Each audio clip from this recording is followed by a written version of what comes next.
Welcome मेरे दोस्तों। कल्पना करो, एक दुनिया जहां कोई स्कूल नहीं, कोई किताब नहीं, कोई धर्म नहीं, कोई कानून नहीं। फिर भी एक छोटा सा बच्चा जब देखता है कि कोई किसी और की मदद कर रहा है, उसके चेहरे पर मुस्कान आ जाती है। लेकिन जब वही बच्चा किसी को चोट पहुंचाते हुए देखता है तो उसका चेहरा सिकुड़ जाता है। अब जरा सोचो, क्यों? किसने सिखाया उसे ये फर्क कि अच्छा क्या है और बुरा क्या? यहीं से शुरू होती है पॉल ब्लूम की किताब just babies the origin of good and evil. Bloom Yale University के मशहूर मनोवैज्ञानिक इस किताब में एक बेहद पुराना सवाल उठाते हैं। क्या इंसान जन्म से नैतिक होता है या नैतिकता सीखी जाती है? क्या हमारे अंदर भलाई और बुराई की बीज पहले से बोए गए हैं या समाज, धर्म और परवरिश हमें यह बीज बाद में देता है? ब्लूम का मकसद साफ है। वो हमें एक ऐसा आईना दिखाना चाहते हैं जिसमें हम देख सकें कि हमारी मोरालिटी, जस्टिस और एम्पैथी कहां से आती है। क्यों हम किसी को मदद करते देखकर सुकून महसूस करते हैं और किसी को तकलीफ में देखकर बेचैनी? क्या यह सब हमारी जैविक बनावट का हिस्सा है या सभ्यता की कहानी का? किताब का टोन वैज्ञानिक है, लेकिन दिल को छू लेने वाला। ब्लूम न तो धर्म का पक्ष लेते हैं न नास्तिकता का। वो बस इंसान की यात्रा को समझना चाहते हैं, और यही इस समरी का मकसद भी है। आपको उस यात्रा पर ले जाना जहां इंसानियत की जड़ें दिखती हैं, जहां अच्छाई और बुराई किसी किताब में नहीं बल्कि हमारे डीएनए में धड़कती है। कभी सोचा है कि एक नवजात शिशु में नैतिकता कैसे हो सकती है? वो तो बोल भी नहीं सकता, सोच भी नहीं सकता। फिर भी पॉल ब्लूम कहते हैं, हमारे भीतर अच्छाई की चिंगारी जन्म से मौजूद होती है। लंबे समय तक विज्ञान और दर्शन दोनों यही मानते रहे कि बच्चा खाली स्लेट होता है। जॉन लॉक ने इसे कहा था टैबुला रासा, यानी इंसान जन्म से किसी नैतिकता के बिना आता है। समाज, माता पिता और शिक्षा ही उसे अच्छा बुरा सिखाते हैं। लेकिन ब्लूम इस सोच को चुनौती देते हैं। वो कहते हैं, नहीं, बच्चा सिर्फ सीखता नहीं बल्कि महसूस करता है। उसके अंदर मॉरल सेंस पहले से मौजूद होता है। येल यूनिवर्सिटी के बेबी लैब में ब्लूम और उनकी टीम ने एक अद्भुत प्रयोग किया। उन्होंने 6 महीने के बच्चों के सामने एक कठपुतली शो दिखाया। एक खिलौना दूसरे खिलौने को ऊपर चढ़ने में मदद करता है, दूसरा खिलौना उसे नीचे गिरा देता है। फिर बच्चों को दोनों खिलौनों में से एक चुनने को कहा गया। नतीजा, ज्यादातर बच्चों ने हेल्पर को चुना। जिन्हें अभी बोलना भी नहीं आता, उन्होंने अच्छाई को चुना। ब्लूम यहां कहते हैं, यह सिर्फ पसंद नहीं है, यह नैतिक भावना की पहली झलक है। और यही प्रयोग कई बार अलग अलग तरीकों से दोहराया गया, कभी रंग बदलकर, कभी आकार बदलकर, लेकिन नतीजा वही रहा। बच्चे उस चरित्र को पसंद करते हैं जो मदद करता है, और नापसंद करते हैं जो नुकसान पहुंचाता है। अब जरा सोचो, अगर इंसानियत सिखाई जाती तो ये बच्चों ने कैसे सीखा? ब्लूम इस खोज से हमें एक गहरा सबक देते हैं। नैतिकता सीखी नहीं जाती, वह महसूस की जाती है। यानी हमारी अच्छाई का बीज जन्म से ही हमारे अंदर होता है। लेकिन कहानी यहीं खत्म नहीं होती, क्योंकि ब्लूम ये भी कहते हैं कि यह बीज छोटा है और अगर इसे सींचा न जाए तो यह मर सकता है। इसीलिए बच्चा मदद तो महसूस करता है, लेकिन वह सबकी मदद नहीं करता। उसके अंदर बायस भी जन्म से होते हैं। वो अपने जैसे को पसंद करता है और अजनबी से दूरी रखता है। ब्लूम इसे मॉरल पैराडॉक्स कहते हैं कि इंसान जन्म से अच्छा है पर सीमित अच्छाई रखता है। वो अच्छाई सिर्फ अपने गुट तक सीमित रहती है। यहां ब्लूम सवाल उठाते हैं, अगर बच्चा जन्म से अच्छाई को पहचान सकता है तो क्या वयस्क होकर वो बुराई को जस्टिफाई क्यों करता है? क्या सभ्यता ने हमारी अच्छाई बढ़ाई या उसे दबा दिया? और यहीं से किताब की अगली यात्रा शुरू होती है, जहां ब्लूम समझाते हैं कि कैसे एम्पैथी और फेयरनेस की भावना हमारे अंदर विकसित होती है। लेकिन उससे पहले एक ठहराव। आप खुद से पूछो, जब आपने किसी को गिरते हुए देखा और मदद की, क्या आपने पहले सोचा था कि मदद करनी चाहिए या बस महसूस किया था? शायद यही फर्क है दिमाग और दिल के बीच का, और यही वो पुल है जहां से जस्ट बेबीज हमें आगे ले जाती है, मनुष्य की उस नैतिक यात्रा पर जहां हम सिर्फ जीव नहीं रहते बल्कि जिम्मेदार जीव बनते हैं। पॉल ब्लूम कहते हैं, यही वो पल है जब इमोशन और रीजन की मुलाकात होती है। एम्पैथी कहां से आती है? ब्लूम बताते हैं, इंसान के इतिहास में एम्पैथी सबसे पुरानी और सबसे जरूरी भावना है। यही हमें दूसरे के दर्द को महसूस करने की ताकत देती है। लेकिन एम्पैथी का जन्म सिर्फ दया से नहीं हुआ, बल्कि जीवित रहने की जरूरत से हुआ। हजारों साल पहले जब इंसान छोटे कबीलों में रहता था तो उसकी सुरक्षा उसके समूह पर निर्भर करती थी। अगर एक घायल होता, बाकी उसकी मदद करते। अगर एक भूखा होता, बाकी बांटते। क्योंकि सभी जानते थे, अगर मैं गिरा तो अगला मैं भी हो सकता हूं। इसलिए प्रकृति ने हमारे अंदर एक ऐसा सिस्टम डाला जो हमें दूसरे की पीड़ा महसूस करने की क्षमता देता है। इसे कहा जाता है मिरर न्यूरॉन सिस्टम। यानी जब हम किसी को दर्द में देखते हैं तो हमारे दिमाग के वही हिस्से सक्रिय हो जाते हैं जो तब होते हैं जब हम खुद दर्द महसूस करते हैं।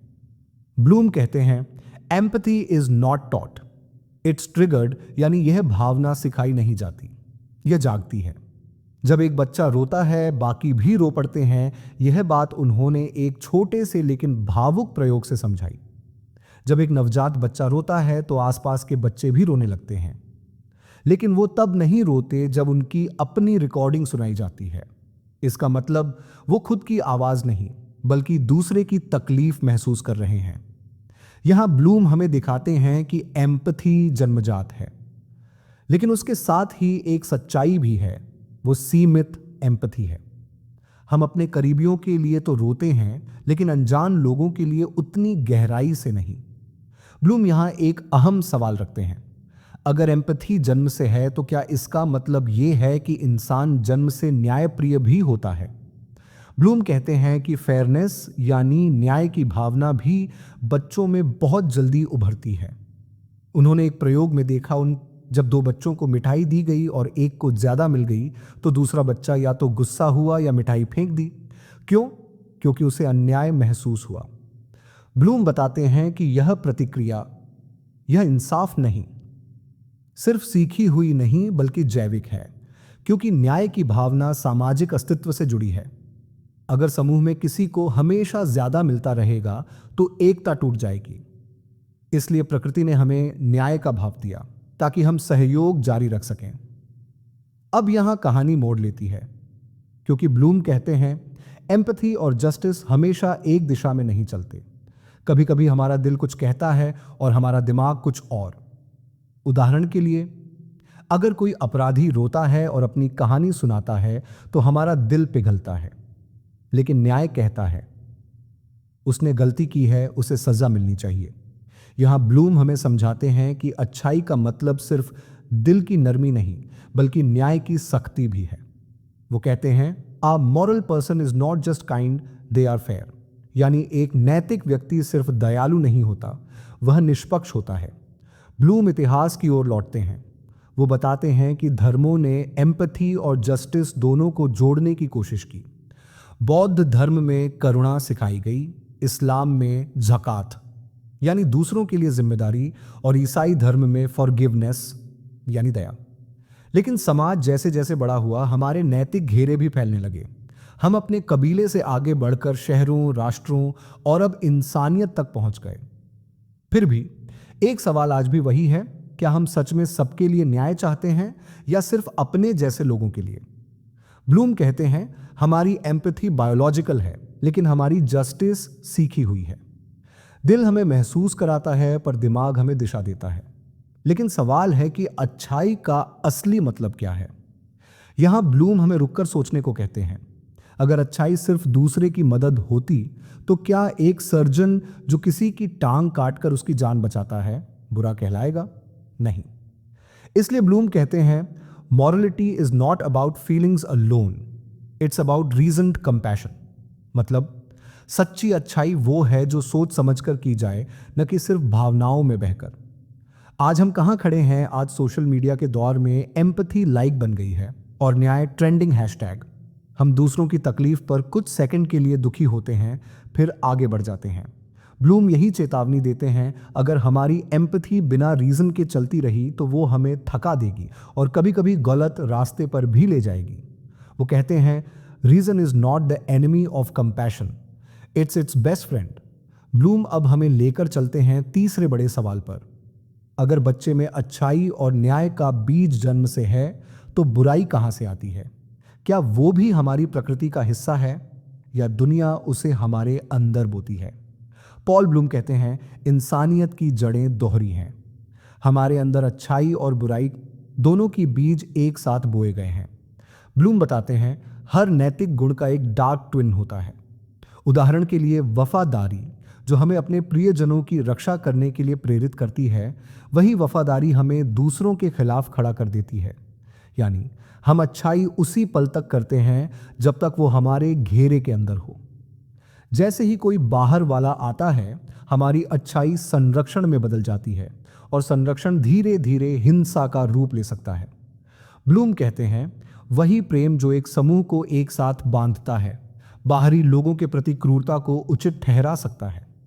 इस बात को समझाने के लिए वो हमें इतिहास में ले जाते हैं।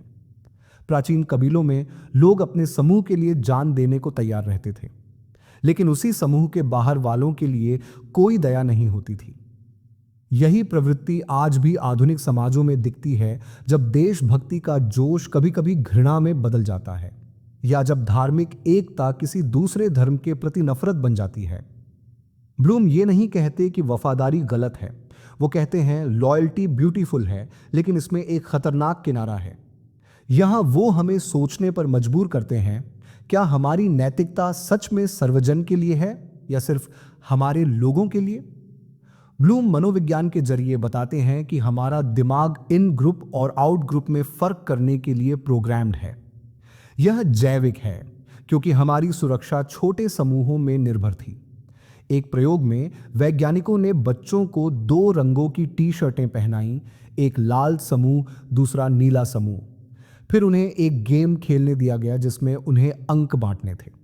नतीजा, बच्चों ने हमेशा अपने रंग के समूह को ज्यादा अंक दिए, भले ही उन्होंने उन बच्चों को कभी देखा भी ना हो। ब्लूम कहते हैं, यह है जन्मजात पक्षपात, द ट्राइबल माइंड। हम अपने और पराये का फर्क बिना सिखाए महसूस करते हैं। अब ब्लूम एक गहरी बात कहते हैं, कभी कभी सबसे बड़ी बुराई अच्छाई के नाम पर होती है। क्रूसेड्स, इंक्विजिशन या आधुनिक आतंकवाद, सभी में लोगों ने खुद को सही मानकर हिंसा की। वो मानते थे कि वे नैतिक रूप से सही हैं। ब्लूम लिखते हैं, the most frightening villains are those who believe they are heroes. यानी बुराई सिर्फ लालच या स्वार्थ से नहीं, बल्कि मॉरल कॉन्फिडेंस से भी जन्म लेती है। जब इंसान यह मान लेता है कि वो सही है और दूसरा गलत, तो वो अपने कर्म को न्याय संगत ठहराने लगता है। ब्लूम यहां एक आधुनिक उदाहरण लाते हैं, MIT का मॉरल मशीन एक्सपेरिमेंट, जहां लोगों से पूछा गया, अगर एक स्वचालित कार को किसी को टक्कर मारनी ही पड़े तो वो किसे चुने, एक बूढ़े आदमी को या एक बच्चे को? लाखों लोगों ने जवाब दिए। नतीजा ये निकला कि लोग हमेशा समान नहीं सोचते। हर देश, हर संस्कृति की नैतिकता अलग थी। ब्लूम इसका मतलब यह निकालते हैं, हम सबके पास अच्छाई की परिभाषा है, लेकिन कोई सार्वभौमिक अच्छाई नहीं। ब्लूम अब हमें बुराई का दूसरा चेहरा, ह्यूमैनाइजेशन यानी मानवता का लोप समझाते हैं। जब हम किसी को इंसान के बजाय दुश्मन, कीड़ा या जानवर कहने लगते हैं, तभी हिंसा आसान हो जाती है। यही हुआ हिटलर के दौर में, जहां यहूदियों को कीट कहा गया और वही शब्द उन्हें मारने के औचित्य में बदल गया। ब्लूम कहते हैं, लोगों को मारने से पहले उनसे उनकी मानवता छीन ली जाती है, और यही बुराई की असली जड़ है, दूसरे की इंसानियत को भूल जाना। ब्लूम के अनुसार हम बुराई क्यों करते हैं? हम बुराई इसलिए नहीं करते क्योंकि हमें आनंद आता है, बल्कि इसलिए क्योंकि हम जस्टिफाई कर लेते हैं कि हम सही हैं। हमारा दिमाग तर्क देता है, मैंने ऐसा इसीलिए किया क्योंकि वो इसके लायक था। यानी नैतिकता और स्वार्थ के बीच की रेखा बहुत पतली है। वो कहते हैं, बुराई हमेशा राक्षसों से नहीं आती, कभी कभी यह उन आम लोगों से भी आती है जो वही करते हैं जो उन्हें सही लगता है।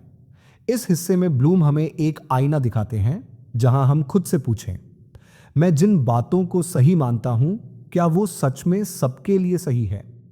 क्या मेरी अच्छाई किसी और के लिए दर्द नहीं बन रही? यह वो क्षण है जब किताब सिर्फ एक मनोवैज्ञानिक अध्ययन नहीं रहती, बल्कि एक व्यक्तिगत यात्रा बन जाती है। क्योंकि हर इंसान के अंदर ये दो आवाजें रहती हैं, एक जो मदद करना चाहती है और दूसरी जो सुरक्षा के नाम पर दूसरों को दूर धकेल देती है। ब्लूम यहां से कहानी को एक नए रास्ते पर ले जाते हैं।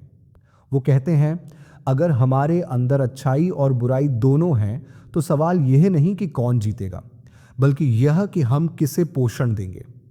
यानी अच्छाई और बुराई दोनों बीज हैं, जो सींचा जाएगा वही बढ़ेगा।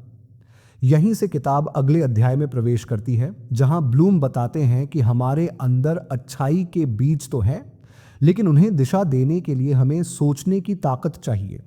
क्योंकि सिर्फ भावना हमें दयालु बना सकती है, लेकिन सोच हमें न्यायप्रिय बनाती है। और इंसानियत की असली सुंदरता इन दोनों के मिलन में है। ब्लूम यहां एक बहुत अहम सवाल पूछते हैं, क्या अच्छा होना सिर्फ महसूस करने से आता है या सोच से भी जुड़ा है? वो बताते हैं, अक्सर लोग सोचते हैं कि दिल अच्छा होता है और दिमाग ठंडा। लेकिन ब्लूम कहते हैं, reason is not the enemy of compassion, it is compassion's greatest ally. यानी असली करुणा वही है जो बुद्धिमत्ता के साथ जुड़ी हो, जो केवल भावनाओं में नहीं बल्कि समझ में भी गहरी हो। ब्लूम के अनुसार मोरल माइंड का मतलब है वो मानसिक संरचना जो हमें सही और गलत का तर्क संगत भेद करना सिखाती है, न कि सिर्फ भावनात्मक प्रतिक्रिया देना। ब्लूम बताते हैं कि कभी कभी हमारी एम्पैथी हमें गलत दिशा में भी ले जाती है। उदाहरण के लिए, अगर कोई खबर आती है कि एक बच्चा भूखा है तो दुनिया भर के लोग दान कर देते हैं। लेकिन अगर बताया जाए कि लाखों बच्चे भूखे हैं तो वही लोग चुप हो जाते हैं। क्यों? क्योंकि हमारा दिल एक कहानी के लिए बना है, आंकड़ों के लिए नहीं। ब्लूम कहते हैं, सहानुभूति स्पॉटलाइट है। यह एक चेहरे को रोशन करती है और दूसरों को अंधेरे में छोड़ देती है। इसलिए हमें रीजन की जरूरत है, ताकि हम सिर्फ एक व्यक्ति के लिए नहीं बल्कि सभी के लिए न्याय सोच सकें। ब्लूम हमें बताते हैं कि हमारे दिमाग में दो सिस्टम हैं। सिस्टम एक, जो तेज, भावनात्मक और सहज प्रतिक्रिया देता है। सिस्टम दो, जो धीमा, तर्क संगत और सोच समझकर निर्णय लेता है। जब हम किसी की मदद करते हैं तो सिस्टम वन सक्रिय होता है। जब हम न्याय तय करते हैं, कौन सही कौन गलत, तब सिस्टम टू काम करता है। ब्लूम कहते हैं, ए mature morality is when both systems dance together. यानी एक परिपक्व नैतिकता तब जन्म लेती है जब दिल और दिमाग एक ताल में चलते हैं। ब्लूम हमें सभ्यता के इतिहास में ले जाते हैं। वो दिखाते हैं कि जैसे जैसे मानव समाज बढ़ा, हमारी नैतिकता भावना से तर्क की ओर बढ़ी। कभी गुलामी नैतिक मानी जाती थी, कभी महिलाओं को अधिकार देना अब विवेक कहलाता था। लेकिन समय के साथ इंसान ने सवाल करना सीखा, क्या यह सही है सिर्फ इसलिए क्योंकि सब कर रहे हैं? यही है मॉरल प्रोग्रेस, जब इंसान अपने इनहेरिटेड इमोशंस पर सवाल उठाता है। ब्लूम कहते हैं, हम बेहतर हुए इसलिए नहीं कि हमने बेहतर महसूस किया, बल्कि इसलिए कि हमने बेहतर सोचा। ब्लूम न्याय की भावना को भी इस लेंस से देखते हैं। वो बताते हैं, कभी कभी सजा देना क्रूर नहीं बल्कि नैतिक जरूरत होती है। एक प्रयोग में देखा गया, जब बच्चों ने देखा कि कोई चीटर खेल में बेईमानी करता है तो उन्हें तब तक शांति नहीं मिली जब तक उसे सजा नहीं मिली। ब्लूम कहते हैं, यह भावना न्याय की मूल प्रवृत्ति है। हम नहीं चाहते कि अच्छा और बुरा बराबर माना जाए, लेकिन वो चेतावनी भी देते हैं, अगर यह न्याय बदले में बदल जाए तो वही अच्छाई फिर बुराई बन जाती है। इसलिए वह कहते हैं, justice must come from reason not revenge. Bloom किताब के आधुनिक हिस्सों में हमें दिखाते हैं कि आज की दुनिया में नैतिकता की परिभाषाएं बदल रही हैं। आर्टिफिशियल इंटेलिजेंस, जेनेटिक इंजीनियरिंग और सोशल मीडिया, इन सब ने मोरल सोच के नए सवाल खड़े कर दिए हैं। जैसे, अगर एक मशीन किसी को बचाने या किसी को मारने का फैसला करे तो उसका जिम्मेदार कौन है? कोड लिखने वाला इंसान या खुद मशीन? ब्लूम यहां कहते हैं, हम अब उस युग में हैं जहां नैतिकता सिर्फ भावनाओं की बात नहीं बल्कि प्रोग्रामिंग की जिम्मेदारी भी है। यानी अब हमें सोचना होगा कि हम अपने मोरल माइंड को किस दिशा में भेज रहे हैं। ब्लूम एक और फर्क समझाते हैं। सीखी हुई अच्छाई वो है जो हम नियमों से अपनाते हैं, ये करो ये मत करो। लेकिन समझी हुई अच्छाई वो है जो हम सोच के बाद अपनाते हैं, ये सही क्यों है। वो कहते हैं blind goodness can be dangerous, thoughtful goodness can change the world. यानी जब इंसान अपने क्यों को समझता है तभी उसकी अच्छाई स्थायी बनती है। ब्लूम यहाँ हमें एक गहरा संदेश देते हैं। हम सबके अंदर अच्छाई की क्षमता है, लेकिन उसे जगाने के लिए हमें जानबूझकर सोचने की ज़रूरत है। वो कहते हैं अगर आप चाहते हैं कि दुनिया बेहतर बने तो सिर्फ महसूस मत कीजिए, सोचिए, समझिए और सचेत निर्णय लीजिए। क्योंकि अच्छाई एक भावना नहीं, एक निर्णय है जो बार बार हर परिस्थिति में लेना पड़ता है। और फिर ब्लूम हमें एक दर्पण देते हैं और वो कहते हैं हमारी नैतिकता का असली मूल्य तब साबित होता है जब कोई नहीं देख रहा होता। वो हमें खुद से सवाल पूछने को कहते हैं, क्या मैं अच्छा इसलिए हूं क्योंकि लोग देख रहे हैं, या इसलिए क्योंकि मैं मानता हूं कि यह सही है। क्या मेरी एम्पैथी तर्क से जुड़ी है या बस भावनाओं का बहाव है। यही सवाल इंसान को एक मोरल माइंड से वाइज माइंड की ओर ले जाते हैं। ब्लूम अब किताब के अंतिम हिस्से की ओर बढ़ते हैं, जहां वो बताते हैं कि ये सब ज्ञान, ये सब समझ कैसे हमारे आधुनिक समाज को बदल सकती है। कैसे हम एक ऐसी दुनिया बना सकते हैं जहां नैतिकता सिर्फ बहस का विषय नहीं बल्कि जीवन जीने का तरीका बन जाए। और यहीं से शुरू होती है किताब का अंतिम अध्याय, जहां विज्ञान, भावना और दर्शन तीनों एक साथ खड़े हैं। पॉल ब्लूम अब हमसे पूछते हैं अगर अच्छाई हमारे अंदर है और बुराई भी हमारे अंदर है तो अब यह तय कौन करेगा कि दुनिया किस दिशा में जाएगी। और वो जवाब खुद नहीं देते, वो कहते हैं अब बारी तुम्हारी है। ब्लूम शुरुआत एक सच्चाई से करते हैं कि आज इंसान पहले से ज्यादा जागरूक है, लेकिन साथ ही पहले से ज्यादा भ्रमित भी। हमारे पास सूचना की बाढ़ है, हर मुद्दे पर राय है, लेकिन क्या हम सच में सोचते हैं। ब्लूम कहते हैं the problem of morality today is not ignorance, it's overload. मतलब आज नैतिकता की कमी नहीं, नैतिक शोर की ज्यादा है। हर कोई सही बनना चाहता है, लेकिन कोई यह नहीं सोचता कि सही का मतलब क्या है। ब्लूम बताते हैं आज के दौर में हमारी अच्छाई अक्सर दिखाने वाली अच्छाई बन गई है। हम किसी ट्रेंड पर अजकाज प्रे फॉर लिखते हैं, लेकिन असल जिंदगी में किसी को पानी भी नहीं देते। वो कहते हैं moral display has replaced moral depth, यानी हमने नैतिकता को कंटेंट बना दिया है। वो चेतावनी देते हैं अगर अच्छाई दिखावे की बन गई तो वो खोखली रह जाएगी। ब्लूम हमें यह सोचने को कहते हैं, क्या मैं अच्छा इसलिए हूं क्योंकि मुझे दूसरों से ताली चाहिए, या इसलिए क्योंकि मैं अकेले में भी सही काम करना चाहता हूं। ब्लूम का मानना है कि असली नैतिकता अब तर्क और आत्म जागरूकता पर टिकती है।